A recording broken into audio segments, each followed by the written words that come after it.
प्रधानमंत्री नरेंद्र मोदी ने हाल ही में बालेश्वर धाम के प्रमुख धीरेन्द्र शास्त्री से मुलाकात की और उन्हें एकता का प्रतीक बनाया। साहब, आपको मैं बता दूं कि यह बयान कई लोगों के लिए चौंकाने वाला था, क्योंकि धीरेन्द्र शास्त्री अक्सर हिंदू मुसलमान के ध्रुवीकरण की बात करते हैं। ये आप सब लोग जानते हैं साहब कि उनका बयान क्या होता है, उनके अल्फाज क्या होते हैं। उन्होंने कई बार विवाद वाला बयान दिया साहब, जो समाज के लिए विभाजन की ओर बढ़ाता है, और प्रधानमंत्री नरेंद्र मोदी उन्हें एकता का प्रतीक बताते हैं। साहब, ये भारतीय संविधान विरोधी लोग जो हैं उनको दर्शाता क्या है? भारतीय संविधान धर्मनिरपेक्ष है, पंथ निरपेक्ष है, मूल्यों के खिलाफ माना जाता है। साहब, इस भेंट को मैं आपको बता दूं कि ये जो मुलाकात है, इसको मैं अपनी भाषा में कहूं तो संविधान विरोधी मुलाकात है, क्योंकि लगातार धीरेन्द्र शास्त्री के जो अल्फाज होते हैं वो संविधान के खिलाफ होते हैं। जो इनके अल्फाज होते हैं वो हिंदू मुस्लिम के लिए मिलनसार नहीं बल्कि बिलनसार होते हैं। आपको बता दें कि धीरेन्द्र शास्त्री कई बार ऐसे बयान दिए जो सांप्रदायिक को बढ़ावा देता है, बल्कि संवेदनशील भी है। साहब, बता दें कि जैसे कि उन्होंने एक बार उन्होंने कहा था कि भारत में 50% मुसलमान हो जाएं तो हर मंदिर में मस्जिद बना दी जाएगी। आप बताइए कि यहाँ पे 85% से ज्यादा हिंदू हैं, कितनी मस्जिद को मंदिर बना दिया गया। साहब, इनके बयान को आप समझिए, यह बयान न केवल सांप्रदायिक तनाव की ओर बढ़ाता है बल्कि समाज में एक डर को भी पैदा करता है। धीरेन्द्र शास्त्री कहना क्या चाहते हैं, करना क्या चाहते हैं? क्या यह संविधान विरोधी लोग हैं? क्या वाकई में प्रधानमंत्री नरेंद्र मोदी अपने वोट बैंक के लिए सिर्फ धीरेन्द्र शास्त्री को अपना बड़का भाई छोटका भाई बना रहे हैं? समझना बेहद जरूरी होगा गुरु, क्योंकि आप लोगों के पूरे हुजूम का सवाल है। कुंभ मेले के दौरान भगदड़ में कई लोगों की मौत हो गई थी, लेकिन धीरेन्द्र शास्त्री ने इस त्रासदी को कहकर हल्का कर दिया कि जो लोग मरे उनको मोक्ष। आप बताइए कि अगर उन लोगों को मोक्ष मिलेगा तो आप बताइए कि शंकराचार्य महाराज ने बुलाया था आपको कि आइए हम आपका मोक्ष करवा देते हैं, तो आप कहेंगे आपको मोक्ष नहीं चाहिए, सिर्फ गरीब गुरबा दलित पिछड़ा आदिवासी को ही मोक्ष चाहिए। यह बयान पीड़ित परिवारों को भावनाओं को ठेस पहुंचाने वाला है, बल्कि प्रशासनिक जो लापरवाही हुई है, जो सरकार की लापरवाही, उसको छिपाने का एक प्रयास कर रहे थे धीरेन्द्र कृष्ण तिवारी।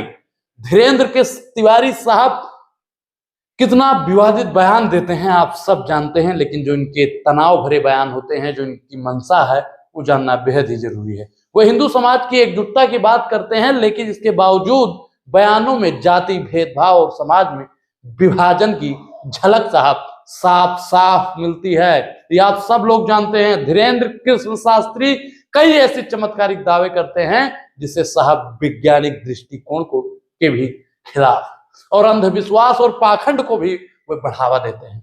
आप बताइए दोस्तों, इस देश में साइंस या पाखंड, इस देश में साइंस या अंधविश्वास, तय आप लोगों को करना है, क्योंकि आप लोग अगर तय नहीं करेंगे तो हमेशा पाखंड में, हमेशा अंधविश्वास में फंसे रहेंगे।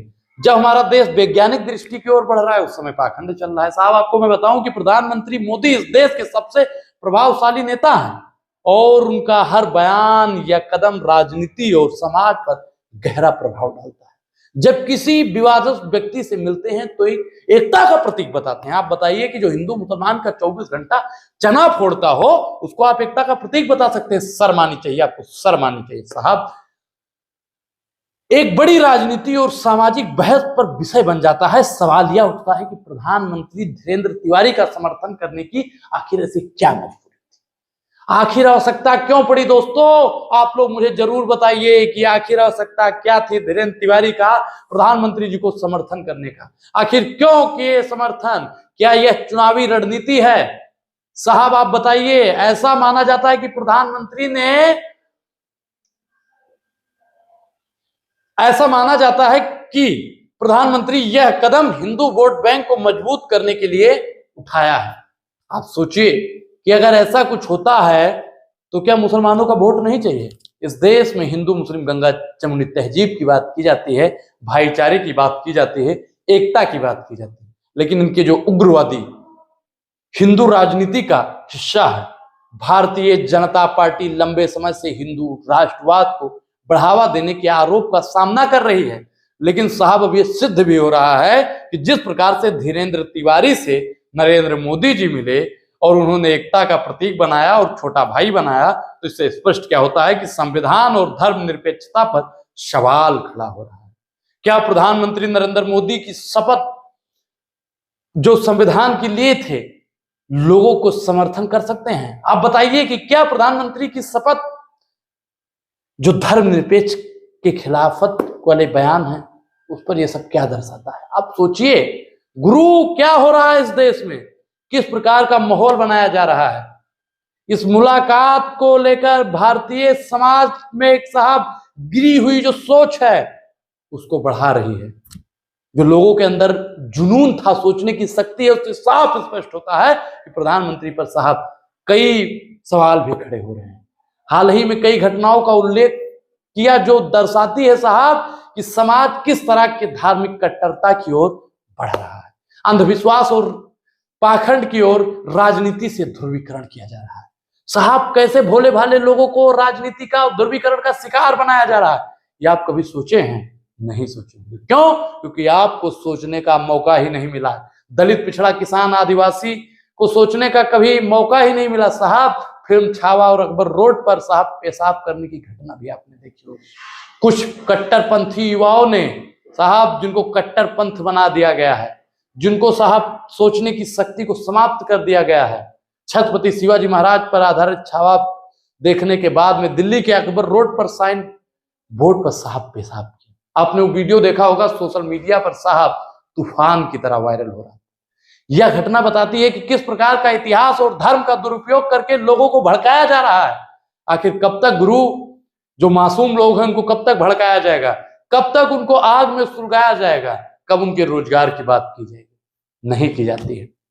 शिकार कौन हो रहे हैं? दलित उत्पीड़न क्या है साहब, कभी सोचे हैं? नहीं सोचे। जात पात की करो विदाई, हिंदू हिंदू भाई भाई तो धीरेन्द्र शास्त्री बोलते हैं, लेकिन दलित उत्पीड़न की बात आती है तो धीरेन्द्र शास्त्री खामोश हो जाते हैं। आप बताइए कि उत्तर प्रदेश में एक दलित दूल्हे को घोड़ी से जबरन उतारा गया और उनके बारातियों की पिटाई कर दी गई, लेकिन यह घटना दिखाती है कि जातीय भेदभाव का उत्पीड़न आज भी भारतीय समाज में गहराई से मौजूद है। इस पर धीरेन्द्र शास्त्री के अल्फाज नहीं आते हैं, इस पर चुप्पी साध कर बैठ जाते हैं। ऐसे जात पात की विदाई होगी? महिलाओं का यौन शोषण की अगर बात की जाए, टेलीग्राम पे जो उनकी वीडियो वायरल हो रही थी महाकुंभ वाली, उसकी अगर बात की जाए तो धीरेन्द्र शास्त्री के साहब अल्फाज नहीं निकलते हैं। महाकुंभ में स्नान करने आई महिलाओं की तस्वीर जो चोरी छुपके बनाई गई और टेलीग्राम पे साहब 3-3 हजार रुपए, 2500 रुपए में बेची गई, वो क्या था? उस पर ये नहीं बोले। इस घृणित कृत्य के आरोपी हिंदू समुदाय के ही थे। अगर ये मुसलमान के होते तो सरकार और धीरेन्द्र शास्त्री साहब लग जाते, मुसलमान ऐसा, मुसलमान वैसा, मुसलमान फलाना, मुसलमान ढिमकाना। लेकिन बीजेपी और गोदी मीडिया एक धार्मिक साजिश बताने की कोशिश कर रहे थे। आप बताइए कि जैसे ही हिंदुओं का नाम आया, सरकार खामोश, मीडिया खामोश। मतलब लश्कर तुम्हारा, सरदार तुम्हारा, तुम सच को झूठ दिखा दो, अखबार तुम्हारा। वाह साहब, यह सरकार और मीडिया किस तरह से सच छिपाने का प्रोपेगेंडा फैला रही है, यह दुनिया जान चुकी है। अब सरकार कितने दिन कुंभ मेले में अव्यवस्था और प्रदूषण जल को छिपाएगी? आखिर कब तक सरकार ऐसे षड्यंत्रों का इस्तेमाल करके लोगों को गुमराह करती रहेगी? महाकुंभ की भारी अव्यवस्था से भगदड़ और दूषित पानी की जो खबरें साहब आपके सामने आ रही हैं, वो क्या मायने रखता है? कभी आप सोचे हैं? नहीं सोचा होगा। वो भी आपको बताऊंगा। एक रिपोर्ट में बताया गया कि गंगा का पानी मानव मल तैर रहा है। साहब आप समझिए कि मानव मल तैर रहा है और सरकार साहब जवाबदेही नहीं दे रही है। योगी जी ने तो यहां तक कह दिया कि सुअर को गंदगी दिखेगी और गिद्ध को लाशें, लेकिन उत्तर प्रदेश के मुख्यमंत्री योगी आदित्यनाथ इसे साजिश करार दे रहे हैं। कब तक महाराज साजिश करार देते रहेंगे? जवाब तो आपको देना पड़ेगा। अगर आप जवाब नहीं देंगे तो देश की जनता आपके रवैये को समझ चुकी है। कुछ मीडिया चैनल खासतौर पर साहब एबीपी न्यूज गंगा के प्रदूषित पानी को लेकर शुद्ध साबित कर रहा है। उसके कैमरे में साहब सब कुछ रिकॉर्ड हो रहा है, कैमरे के सामने पी रहे हैं। क्या है लीला साहब? आस्था में साहब लोग गंदा पानी पी रहे हैं और आप खंड और पाखंड में क्या क्या करवाया जा रहा है। समझिए आप इस देश की भावनाओं को।